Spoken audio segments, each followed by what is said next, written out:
Hi everyone, it's John Steers from Switzerland, and I hope you're good. And here's the interview for Eurovisionary. Hello, Hello. how are you? I'm good, thank you. How are you? Nice, I'm good too. I can see that you are wearing the t-shirt Yes. with it. That's so cute. Oh, Oh thank my God. Oh, thank you. That's oh, so cool. What a support. I Ooh, know. I thank you. picked up embroidery during obviously this lockdown period, and so I was like, wait, I can embroider it. So I tried it out, and I was like, yes, it looks so cute. So cool. Oh, you're amazing. Thank Oh. you. Oh my God. So how are you doing today? Are you quite busy with interviews and everything? So yeah, those days, I I am in a quarantine moment because they asked us to make a 5 days quarantine before flying. So I'm staying at home and like I had a lot of question. I asked me a lot of question. I was like, okay, what should I do during this time? Should I just work, work, work, and then destroy my voice, or should I just speak with people because I didn't really take that time to make that before? So I decided to make interviews. So that's why I'm here. Perfect. When are you flying out to Rotterdam? I'm flying normally the 10th of May in the morning.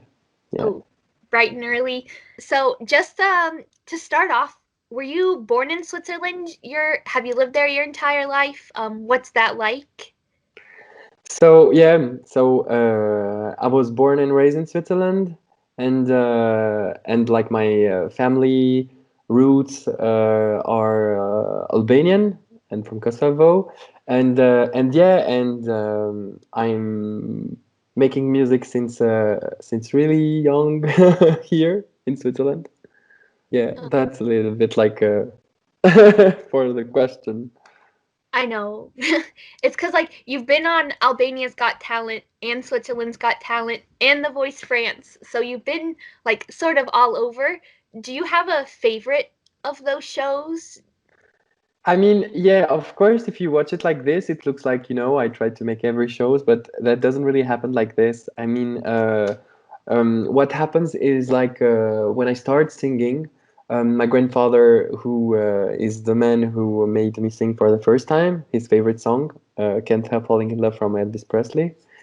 And after he cried, those tears became so much important for me that I wanted to keep them in my stage name. So that's why I'm John Tears, and also because the symbolic of the tears for me are beautiful. It's a beautiful way to react as a human, because we can have tears of joy, of sadness, happiness, of being angry, or nostalgia, melancholia.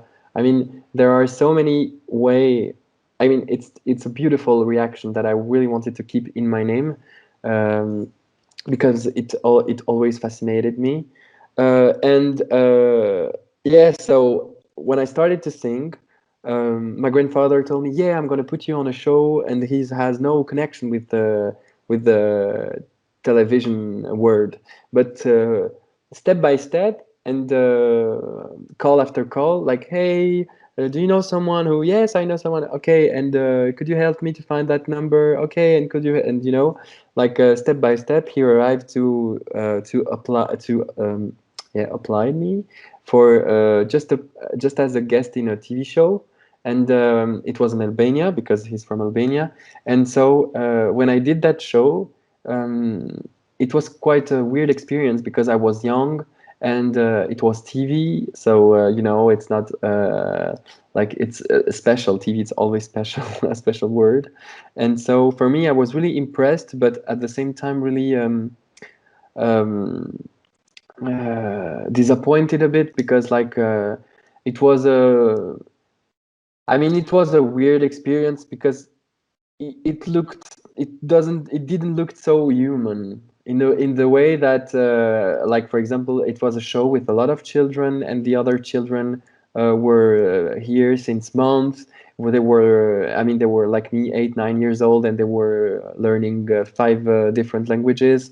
They could speak Arabic, English, Russian, and Italian and Albanian. And like, when you see such a robot, I was like, okay, I'm a bit afraid. I don't want, if it's this TV, I don't want to be that, because I want still to have a life with my family, to see them, because those kids couldn't see their family like just 2 hours the Sunday every week. So I was like, that's just crazy.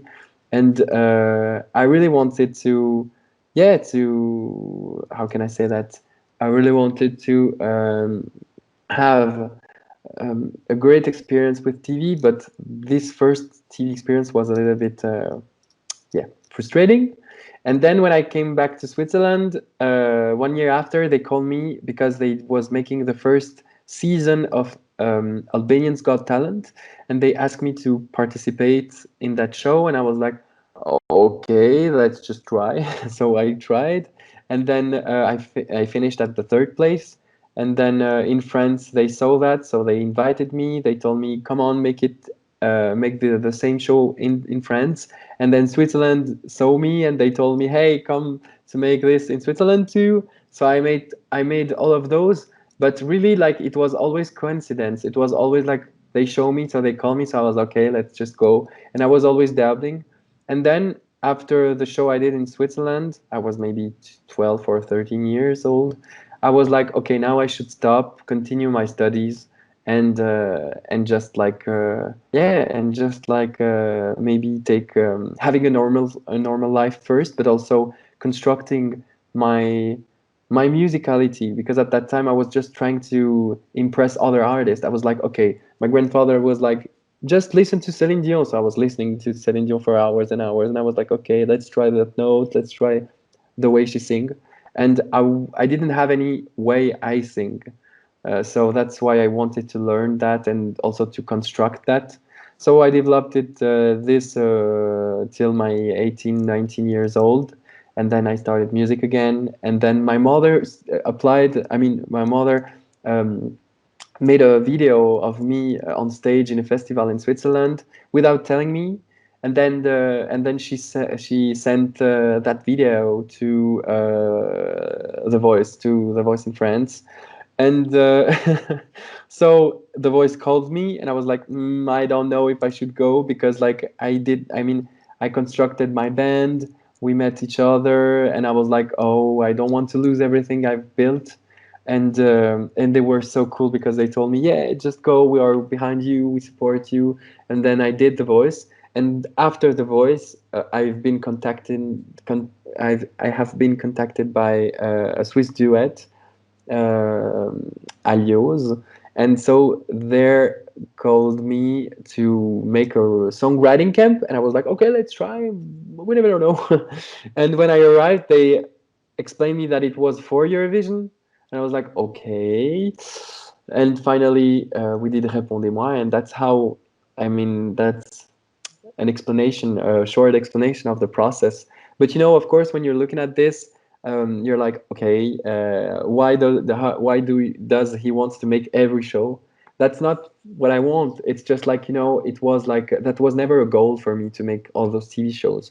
I always wanted, I just always needed to challenge myself, and because on stage I really can feel uh, that I exist just because I will, and I have that willing, I have that, I want to exist. And I really feel that when I'm on stage. And that's why I'm challenging so much myself. It's just because I love doing that on stage, because when you're challenging yourself in a karaoke in your town, that's cool, that's so cool. But I started with this, and then I wanted more. I wanted more, and I wanted to challenge. I wanted to challenge myself. And as I said, then the coincidence came one by one, and I was like, okay, let's just try. Maybe okay, okay. And finally, I'm so happy. And I'm so happy and proud of that whole thing, because I mean, I couldn't believe that. now I'm doing Eurovision. That's just crazy. And also that helped me in a way to develop myself because uh, I I was like, yeah, I never won any contest, so it always um, gave me energy to say, okay, maybe next time. So continue working. I wasn't like just crying and it was the end of my life. That's not like that at all. It's just like, I mean, when I was young, of course, maybe when I was 8 and I was like, no, I didn't win. But then, of course, you learn quite fast that it's not so important to win. It's more important to give something with quality, and uh, and so, but I never had that uh, reward of like I mean, I have it in the process, and that's the most important thing. But that could be a crazy revenge to say I never won any contest, but the one I should have won, and I that I yeah, that I should win. That would be a Eurovision. Imagine if I had the trophy in my hand, I would be really proud of that. But yeah, I mean, anyway, for me, the most important thing is to make a, a, um, a qualitative performance. Like that's the most important thing. And that's the only thing I want. Yes, it works good for like exposure too because most of the acts from this year do have the experience of being on like Got Talent or like X Factor, so it's always seems to be the artists start from those shows then move on to Eurovision. So it's good exposure and then like you'll have Albania supporting you and like France supporting you, so it works well in the long Hmm. run for you. So you don't have to like apologize. Like if you can sing, share your song. Like you have an incredible voice. Like you should be on every single stage ever. So glad that you'll You get are, oh my God. You are adorable. Thank you. to. Oh, thank you so Thank you. much. It's good that you'll get to share your music like on the Eurovision stage in front of like 200 million people. So this could be really what sort of takes it off here. But like I know that like you've said you've never won anything, but for the last 2 years you have been the predicted favorite to win. Do you look at that at all, or do you just think I'm just gonna sing? This is for me. uh, I mean, I have my mother who watched everything, and she's like, "Okay, is he here? Is he here?" So she is my eye on those things. She sometimes says, "Hey, you could be proud of yourself because you are the first here," or she said, "Oh, you have to work more." And like, she's amazing. I love my mom, of course, and but so that's why maybe I'm not so much onto into the bookmakers. Of course, it makes me a lot proud of when people likes me and they show me. That's incredible. I mean, it's the same when I receive DMs of people who send who writes thank you for your music. I mean, that's so, wow, that's a crazy support, and that's all I want.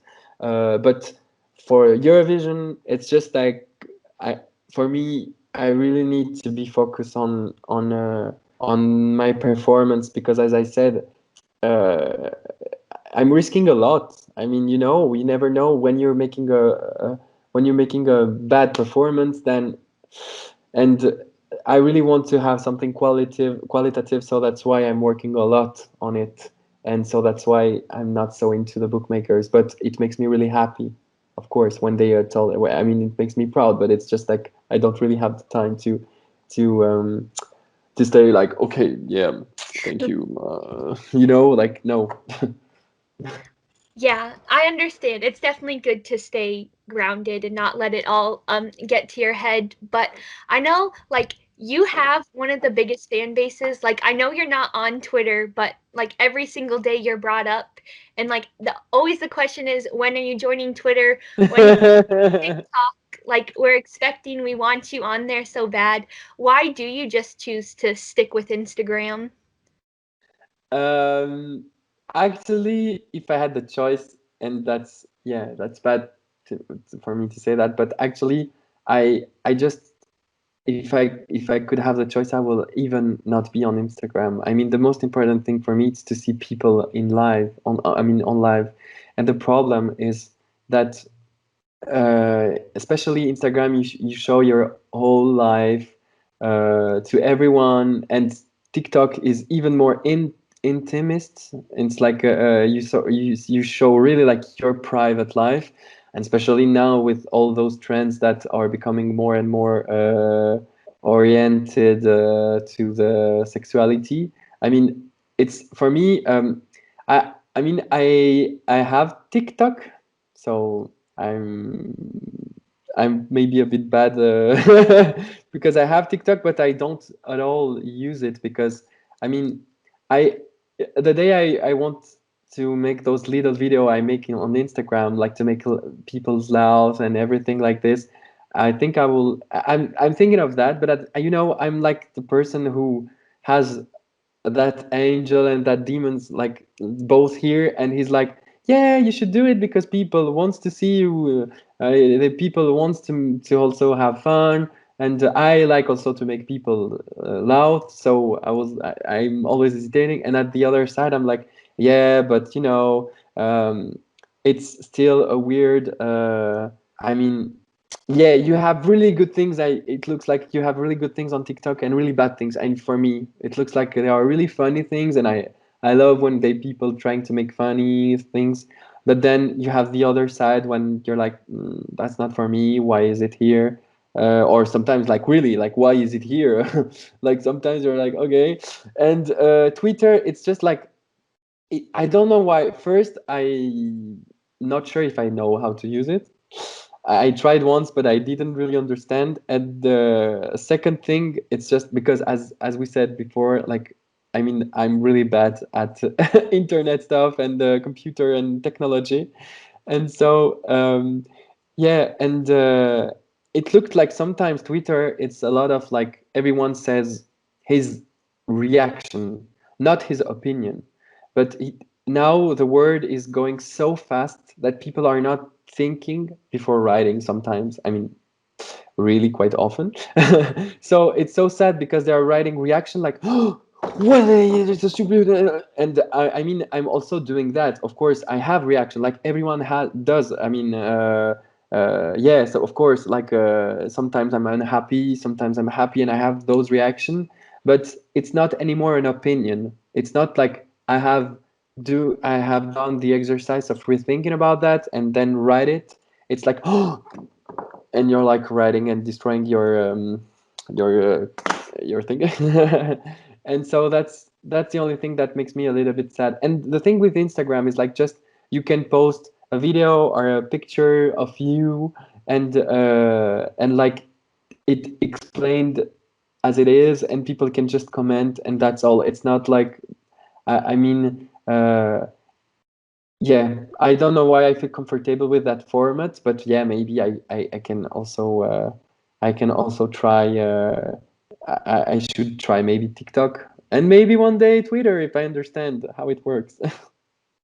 I know social media isn't really for everyone, but I feel like with the times that we're in, getting to see you like in your day-to-day life, like on Instagram, just makes us feel like included. And so it's like it's nice that you do that, but definitely we should be living more in the moment. But unfortunately, Completely. we step I inside. mean, yeah, but unfortunately, of course, but we also decide that. And like, so I'm really proud of having social media because, of course, it's helping so much for everything, for having a connection between me and the people who likes me, and also me and the people I like. And also, sometimes you have crazy, I mean, sometimes you receive support from people, as I said, like they can write you DMs, also artists sometimes. Uh, I participated in that songwriting camp just because Alios, the duet I told you, wrote me per Instagram. I mean, they are really important. I mean, those things are important, but they don't um, need to stay here for we shouldn't stay as long as we stay usually on Instagram or in every social media as we are doing now, because there are people staying for 10 hours and more, and you're like, okay, that's maybe too much.